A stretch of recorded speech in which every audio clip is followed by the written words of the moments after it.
जय हिंद दोस्तों। आज हम तुम्हें बताने चल रहे हैं भारत के प्रमुख शहर जो नदियों के किनारे बसे हुए हैं। पहला है आगरा, यमुना नदी के किनारे। बद्रीनाथ, अलकनंदा नदी के किनारे। इलाहाबाद, गंगा और यमुना नदी के किनारे। दिल्ली, यमुना नदी के किनारे। हरिद्वार, गंगा नदी के किनारे। कानपुर, गंगा नदी के किनारे।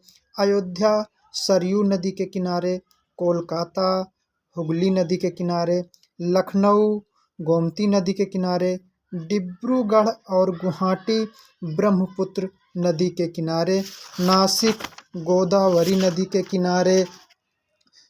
श्रीनगर, झेलम नदी के किनारे। सूरत, ताप्ती नदी के किनारे। हैदराबाद, मूसी नदी के किनारे। मथुरा, यमुना नदी के किनारे।